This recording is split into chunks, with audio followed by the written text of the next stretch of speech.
News, documentaries, and special events from the African continent.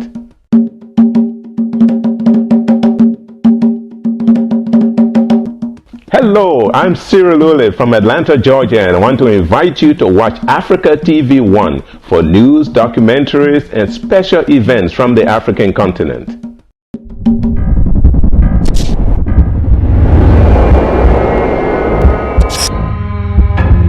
There's a lot of international mail that flows to a small nation in Western Africa.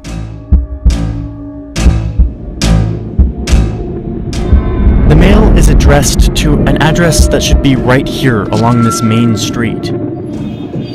But I asked my friend to go there and check it out, and he didn't find anything. I've been looking for Eddie Broad Street. I'm going to say that Eddie Broad Street doesn't exist. Instead, the mail that is addressed to go here is actually brought to a building down the road.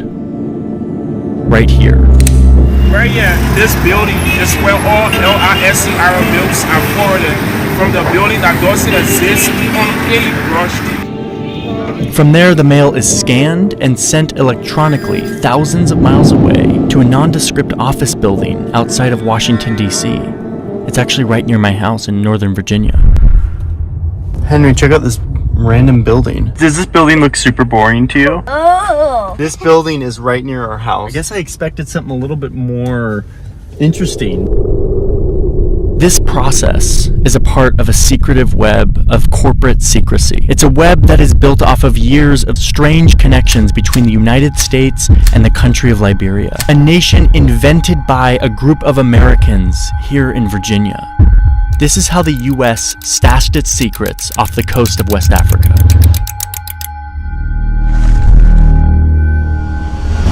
In this building, there is a bunch of mail that comes from a little country in West Africa, and it gets sent to this building near our house. Does that seem kind of weird to you? Yes, what did they do with it? That's what I want to figure out here. So let's say I want to start an international corporation and start doing business abroad. I live here in the United States, so naturally I would want to start my company here in the US. But when I ask the internet how to do this, I get a bunch of ads that look like this.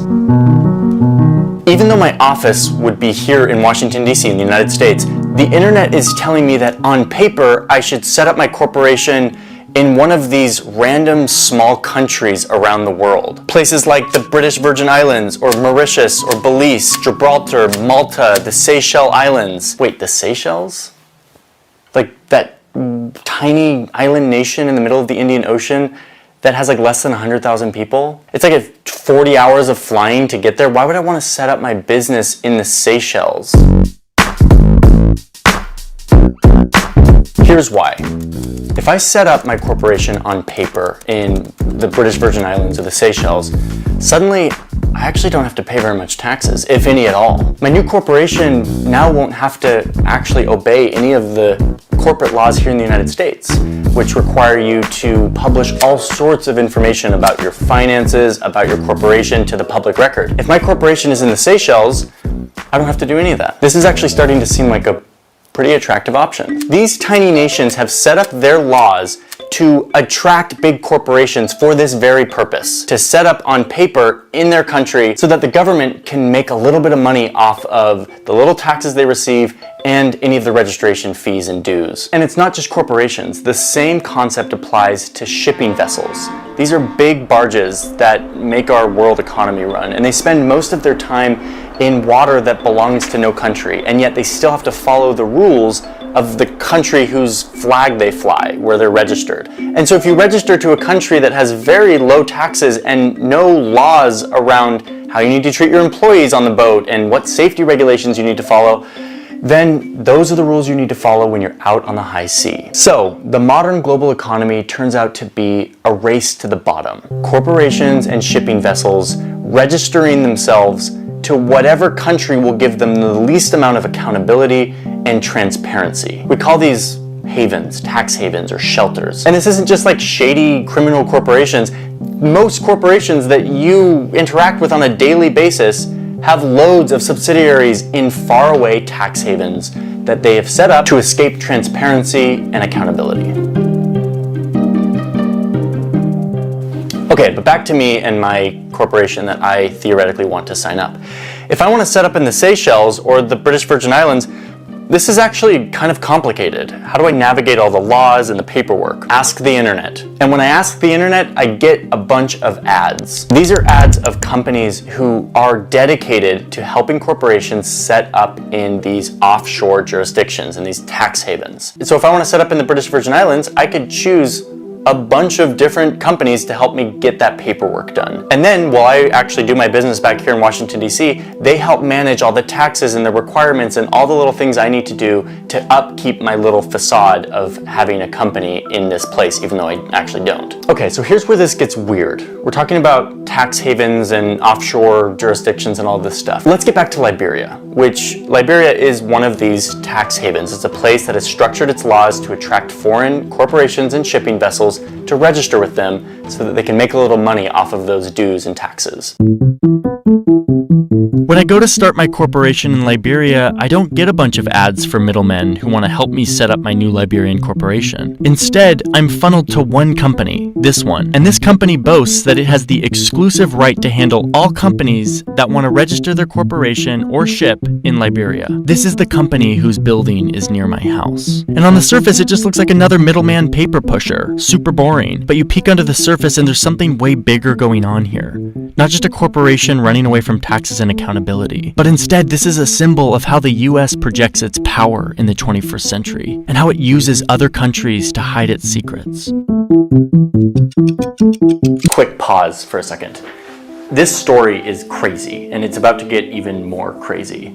The whole reason I'm going down this rabbit hole, that I started to look into this Liberia thing, is because of a phone call I had. I was driving north up to Massachusetts a couple months ago. Many of you may have seen the videos from that trip. And I was on the phone with my friend Ben over at Foley. Foley is the company who makes my desk and the chair I'm sitting on. Ben and I got chatting. I just announced that Borders was canceled and I was sort of moving on to new projects, and he was like, well, what stories do you want to make? And like, can we support your stories? I was like, yes, but like anything that has to do with like the global economy, which is something I'm sort of interested in, is like, I'm gonna go deep and I'm gonna uncover crazy stuff. And like, you're a company, you know, who does business in the global economy. And he was like, do it. Like, I want to see like what storytelling you can do, and we want to support that. For context here, Foley's a B Corp. A B Corp is a type of corporation that isn't just the standard profit-seeking company. Instead, they make major efforts to be transparent, to be socially impactful in a positive way, to be accountable, and to be sustainable. That's rare. That's a rare thing. Foley does not claim to be perfect. All they say is that they are making a major effort to be the type of corporation that leaves a positive impact on the people who use the product, but also the people who interact with the production, and to leave a positive impact on the globe while doing so. And that's why they're supporting this video today, is because they care about this sort of thing, and they want to always be pushing the limit on how we think about business and how we think about the impact of corporations in the world. And I respect that. That is so rare among companies these days. And so I love Foley for that reason. Oh, and they make amazing products. Like, that's also a giant part of this. So my desk, a lot of the stuff in our studio is Foley stuff. They sell really high quality products, desks and chairs and all sorts of products that make you more active and just improve your relationship with work. They don't want you to buy these products unless you actually need them. but there's a lot of people these days who tend to need a new work from home setup given the times we're in. And so they are running a sale on their site for the whole month of November, which there's a few days left in that sale. These are not just your standard desks. These are an investment in a product that will last you a very long time. They're solid, they're well built. Go onto the Fully site, check out their products, see if there's anything there that you need right now. But the major message here is Fully wants you to be thoughtful about the stuff that you buy, knowing that it's often a part of a much larger system. Thank you, Fully, for supporting this video. Let's get back to the story of Liberia and what the heck is happening in Liberia. It gets pretty nuts from here. What's the deal? Why does this one random building in Virginia run a network of corporate secrecy in the country of Liberia? Like, it's so weird, and as soon as you start to go down this rabbit hole, it just gets weirder. And the short answer here is that the United States of America literally invented the country of Liberia. Back in the 1800s, here in the United States, the biggest, most important debate was over slavery. This issue led the country to almost imploding on itself in a bloody civil war. During this debate, there emerged three major camps with the slavery issue.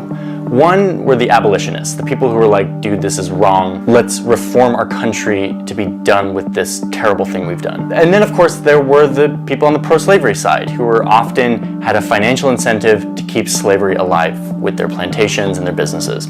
But then there was this third camp in the middle who were on paper against slavery. They wanted to get rid of slavery. It was a bad thing. But they didn't really want the freed Black Americans to integrate into American society. As this debate raged on, there were some Americans here in Virginia who came up with a solution. What if we gave the option to enslaved people who had been freed to go to Africa, where their ancestors came from? We could ship them back, we could buy a piece of land, and they would all flock to the boats to go back to Africa, was the thinking here. The quasi-abolitionists kind of liked this, because they're like, oh yeah, we can get the moral buzz out of being against slavery, but we don't have to deal with the complicated consequences of our actions to reintegrate these people into our society. And then, of course, the slave owners liked this too, because it meant that any freed Black Americans could be shipped away so they wouldn't foment rebellion among those enslaved people who were still working on plantations.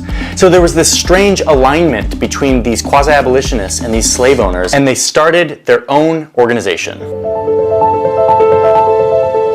So this organization that was based here in Virginia bought a piece of land in Western Africa with money from their supporters and from the US government. And they started sending ships full of Black people to this land to create a settlement that they called Liberia, or Land of the Free. They named the capital Monrovia after President James Monroe, who was a fierce supporter of this effort to send away free Black Americans. Okay, so at this point, I'm sure you're kind of like, wait a minute, what was this curveball? We went from talking about the Seychelles and tax havens to talking about how a bunch of Virginians started sending freed Black Americans to a piece of land in Africa that they bought. And this is where these two come together. Soon, the Liberians declare independence. Liberian locals, the ones who had come from the United States, that started to take power and actually be the leaders of the country. They actually started to enact slavery of their own in their society, just like they had seen in the United States. But behind the scenes of all of this, the US political interests that started this whole thing remained. They had an actual building there, and they were actually calling the shots. So Liberia was independent on paper, but in reality, the US had as much influence as ever in their little colony in Africa. And that influence became really useful 100 years later.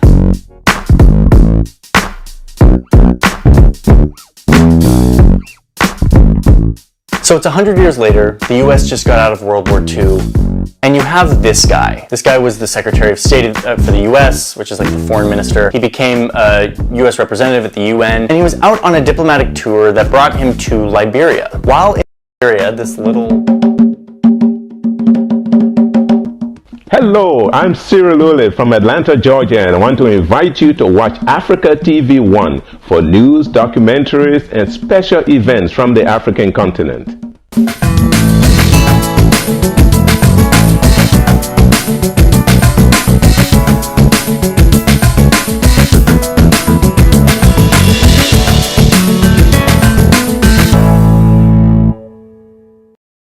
African nation that was created by the United States and still had deep ties to the United States, he looked at the deep sea port that the US had created during World War II, and his wheels started turning. He returned to the United States and quickly stepped down from his role as a diplomat. Harry Truman really wanted him to stick around as a diplomat, but he had actually a very strong reason to leave. Truman said that he had an earnest insistence to go do his own thing. This guy was a diplomat, but he was also a businessman, and what he saw during his visit to Liberia revealed a business opportunity that he just could not leave on the table. So over the next year, this ex-Secretary of State started scheming with the Liberian government. And in September 1947, he came out and announced that he, a private American citizen, had made a deal with the Liberian government. He created a company, an American-based company based here in Virginia, that was to be the exclusive middleman between any international corporation and the government of Liberia. Basically, if anyone wanted to set up their corporation in Liberia, they would have to go through this guy and his new company. He helped the Liberian government craft laws that would make it very attractive for people to put the Liberian flag on their ship or on their company. And over the next few years, this gained major traction. At this time, any shipping vessel that had the American flag or the Soviet flag would be subject to a bunch of trade barriers that were starting to go up as a part of this Cold War between the US and the Soviets. This ex-Secretary of State and his new company would go around and say, hey, put the Liberian flag on your ship, and now you can trade with whoever the hell you want. The Liberian registry exploded, and now you had ships flying the Liberian flag, not having to pay barely any taxes and not having to obey any laws from the United States, and being able to trade with whomever they want, because Liberia was officially neutral in the Cold War. The Liberian Registry was born, and it was thriving.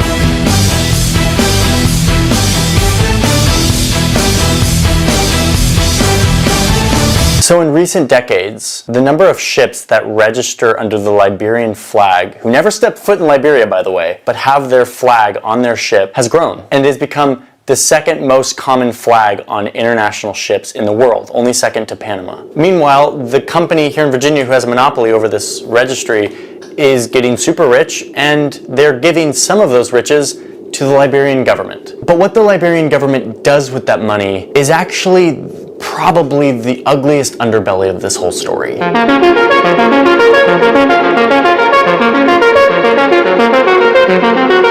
So by the late 90s, this company's doing great. Liberia's taking in a bunch of money from all of the ships registering under their flag. But then this guy, Charles Taylor, becomes the president. How can I help you on Liberian shipping registries? It's a long time since I've been looking at them.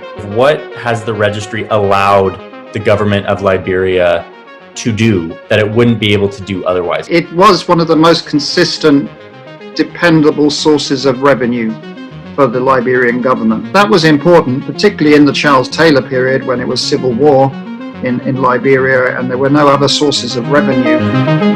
It was a war economy.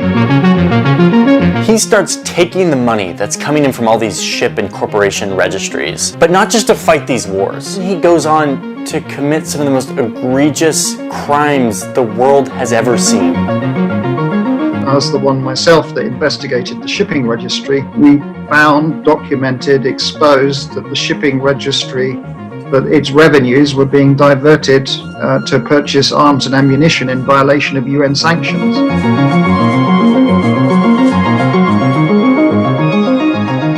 And yet the corporations and ships that fly the Liberian flag don't even have to think about this stuff. They don't step foot in Liberia. They've never met Charles Taylor or any of his people.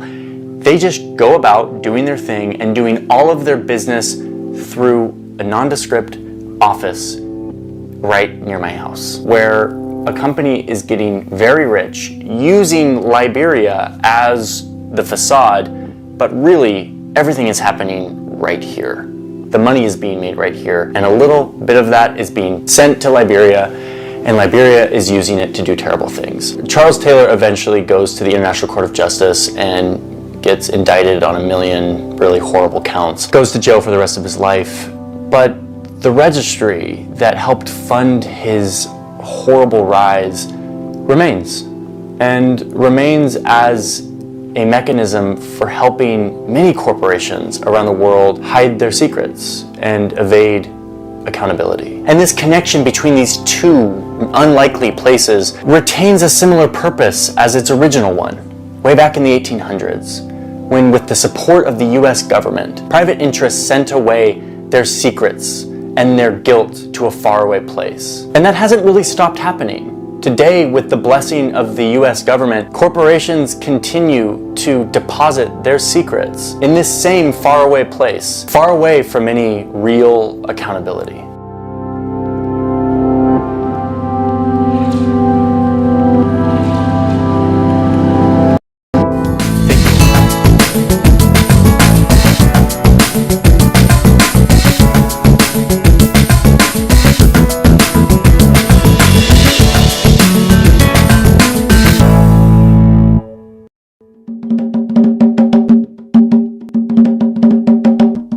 Hello, I'm Cyril Ulit from Atlanta, Georgia, and I want to invite you to watch Africa TV 1 for news, documentaries, and special events from the African continent.